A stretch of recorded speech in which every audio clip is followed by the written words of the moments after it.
Yeah, and now we're jumping into the first game of the wild card stage. It's gonna be KBG going up against S2G. An interesting skirmish already at the start of the game. I'm definitely going to be putting my eyes onto the emblems first here. And this gives the war cry, by the way, for Siggy Bum. And for the other side, LMU Impure Rage. We've been seeing a whole lot more Impure Rage nowadays, by the way. And it does seem like it's kind of a swap here. So it's actually Saksa on the Nolan. What are your thoughts on this? You've seen Saksa before, back when he was in SMG.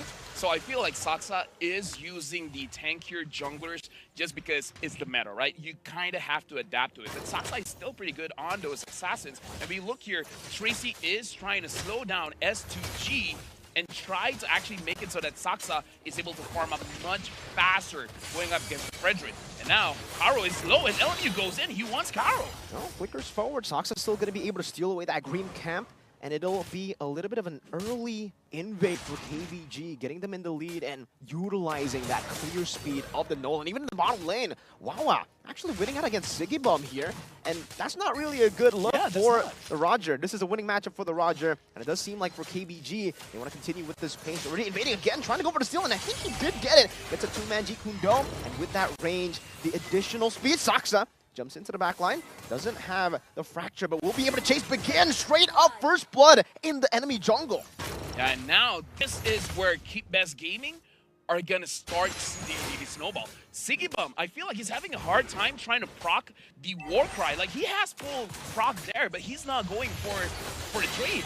Okay, getting pulled back, and KBG continue again. That's 2 kills on the board up against the Group A favorites. America, we talked about it. The more we say about one team, the opposite will happen. And we're seeing it showcase here. Keep Best Gaming having 2 kills over S2G, and now they have Pio on the turtle. Looks like they're going to get it for free. So now in terms of the goal lead, they're going to snowball a lot. And I got to talk about the Impure Rage on this Paramis. It's amazing for a lineup of S2G because now it deals on max HP. So the more HP that you have, the more damage the LMU will deal. So going up against a draft with an Edith, with a Fredrin, as well as an X-Born, his damage might even be higher than Wawa. Certainly, man. But you already see that Tracy is being an absolute menace. Karo still hasn't hit level 4. Oh my goodness. In the second minute of the game here is already first hurdle done, and I really wonder why he hasn't been able to hit level 4 yet. Kazoo is doing a big job. Tracy goes over to Jeet Kune Do, gets canceled down with the onward there. Not able to get the Way of the Dragon fully on Karo. But Saksa wants to go in, has a fracture. Karo flickers out to safety. And KBG will still be able to be comfortably in the lead in the first 2 minutes. Kazoo with a little bit of a steal there. You know what's uncomfortable here is that seeing a tank jungler getting bullied inside of his own jungle. We don't see this a lot, and that's why you usually see the tank junglers being the prio, because you want to make sure that you have a good time farming up, and even if you lose farm, it's completely fine. Siggy Bum, as of this point, looks like he's having trouble, but LMU already using the ult. On the way, the Dragon straight into the fracture. Saksa going to be able to pick up 1 kill. Now Spirit Destruction doesn't connect, but Kazoo's still going to be caught now as the passive keeps on going. Fraser's Wrath connects into LMU, and Kazoo's able to get out. Now Tracy going for the chase under the turret, looking for the last kill onto him, but it will just be Tracy traded in. A bit of overextension. It's just a roamer traded in for 2 members, as some of these skirmishes in lane are actually looking all good for KBG. Yeah, looking very good, in fact, for KBG. Now, in terms of goal difference, it's 11.6 for KBG, 9.7 for S2G Esports. Now, the thing is, S2G, they still have a way to come back into this game. Let Lunar have 2 items. He has War Axe, so it looks like he's skipping the boots. After this, perhaps he's going for the Immortality. After the Immortality, he can start going for the more aggressive fights. And then maybe they can do something about it, because for now, S2G is losing all the lanes, but they're rushing this turtle. We'll try to get it now with the Fredrin. Tracy goes into Jeet Kune Do, gets out with the Shunfu as well. Now Karo has a final wrap, but that's going to be penalty zone, locking him down with his way. The Dragon actually brings them back all the way to damage for destruction as well. And that's going to be the steal for Saksa. Begin getting knocked up, and now straight into the collapse of KBG. 7-1. That's a good Shadow Stampede to bring Kazoo out of the turret as KBG continue this straight into the mid lane, giving Wawa all of the hits as Tracy zones him in the back. I like the tempo that Keep Best Gaming is playing. They're picking on the pace, making sure that they're moving around the map very, very fast, and slowing down S2G at the same time. I gotta say, this strategy is working very well because of Tracy. The fact that Tracy slows down the mid-tree of S2G, giving so much space for Saksa as well as LMU to move around.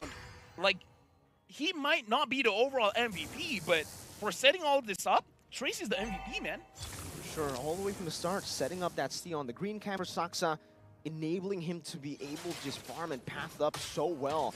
He's 2 levels up on the Fredrin. Should just be down to 1 now as he picks up the green camp again. And Sigibum is really struggling to get that snowball.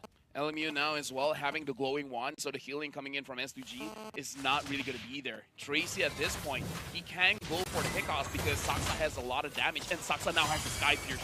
So if we think that the early game is good, it's going to be much better. Thunder Strike, Sky Piercer, that's a lot of damage. It does seem like now the Purple Wolf is going to be invaded. Karo already down to a quarter of his HP. Will be able to regen back to half. As KBG continue this, poking onto the purple buff, goes for the steal, but Kazoo will be able to time that red tree a bit better than Saksa to recover. But it's still a 5,000 gold lead almost for KBG as they continue to scale up. And that's what's scary here. The Moscow, he can get to that late point very, very soon. Here's the thing. I kind of feel like S2G, they need to move as a team very, very fast. If they can get a kill onto Saksa, Saksa is 5-0-2, so he has the shutdown goal. If you're able to shut down Saksa, your entire team, this goal difference of 5,000 can be lowered to 2,000, or, you know, worst case scenario, 3,000. And at that point, there's still a big fighting chance. So for this turtle, I feel like for S2G, instead of focusing on the turtle, try to get Saksa. If you get the shutdown goal, it's big. Keep S Gaming can get the turtle, doesn't matter. Kill Saksa. That's objective number 1. Okay, but in the bottom lane we can definitely see wow, dealing a whole lot of damage. Frog Armor taken out, forcing the last Insanity before the team fight even starts. And Tracy finds a way to drag and brings Begin back to the team. See you doing a good job in zoning them.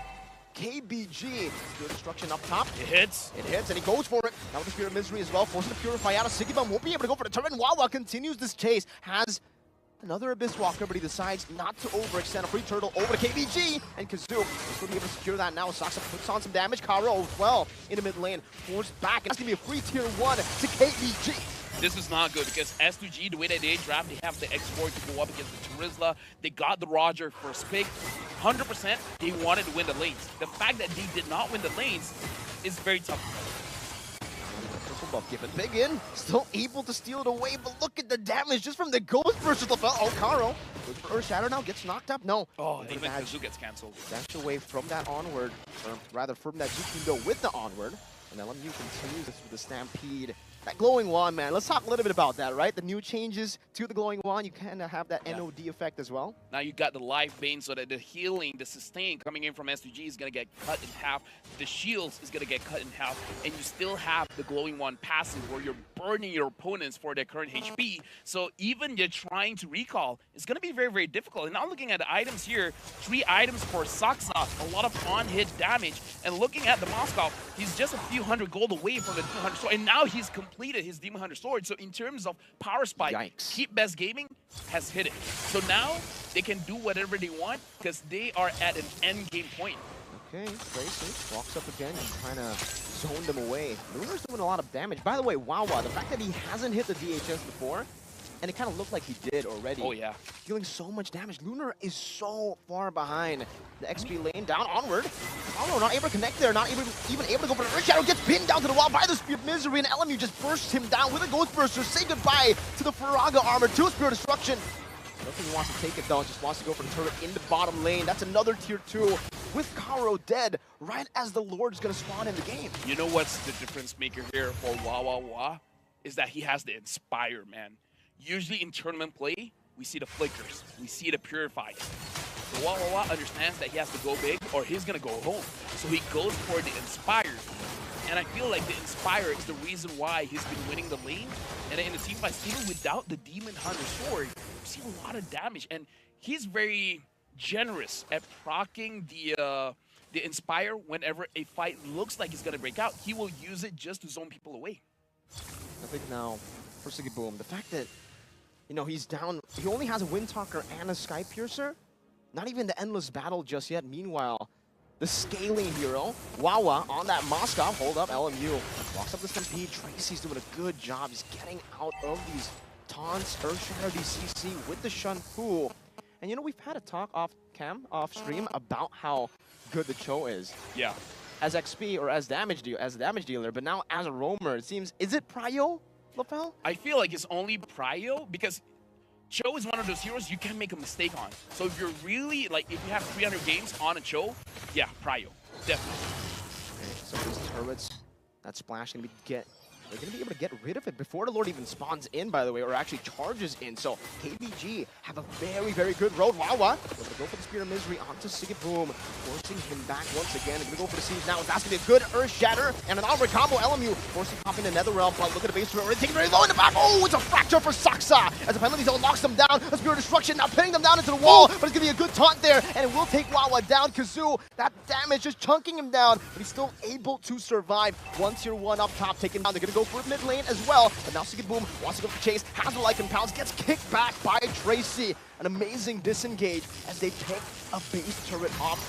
Lord, Blast Insanity in the 1v3 with the Farago Armor. Tracy's still able to get Kundo out of it. That additional range. Dude, the extra 20% range, it helped out a lot. Tracy was able to survive with the Jikundo, and I gotta say for Keep Best Gaming, good news, bad news. Bad news, yes, Wawa got taken down. The good news is that he did not have any kills. So even though he was taken down, he didn't transfer any shutdown gold. So now we see the goal difference. There is not much goal difference that S2G was able to get back, because now it's still around 8,000, 9,000 gold lead for Keep Best Gaming. So it's still them controlling the entire map. So if Wawa had 3 kills, perhaps they would have swung for S2G. But the fact that he had 0 kills, not much has changed. Interesting. Trying to walk up here, Kazoo doing a good job of turning them and holding them off, but it's 10-3, a 9,000 gold lead in the first 11 minutes of the game as they just play it so disciplinedly at this point. They're just freezing up the waves. Looking at the items, Saksa is already full build. He even has a rose gold meter to make sure that he doesn't make a mistake. Perhaps he's going to sell it off for an immortality in case things go wrong. Looking at the items for Roger, he has 3 items as well. He has the Sky Piercer. The only thing is that he does not have any stacks, and this is where we see Sky Piercer's nerf actually being a big factor. From 6% now to 4% is going to be more difficult for S2G to drop down Keep Best Gaming for the lethality to proc. So yeah, Sigiboom with 0 kills is going to be rough. And they can't even walk up, not here. KBG pick up a free Enhanced Lord in the 12th minute of the game. 0 turtles, 0 lords, 0 turrets, no objectives whatsoever for S2G. Let me just say, Mirko, your vlog asking every single caster what their opinion is, it's gonna do well. I feel like it's gonna do well. It's gonna be it's gonna be very commentated. I think so, you know, like, especially now considering Sigiboom in the 12th minute has finally gone the Milfic Roar. It looks tough for them to pull off this defense. They do have a Yi, by the way, so let's see how they go at it on the siege. Tracy walking up again onto Kazoo, who's still able to go disengage for a bit, but that's 2 tier 3s taken out, 2 base turrets taken out. KBG gonna go again. Tracy, oh my god! That's the way the Dragon bringing him back with the flicker. Spirit Destruction into the back line as well as he decides to go for it. No, just go straight for the base, and KBG win out game number 1.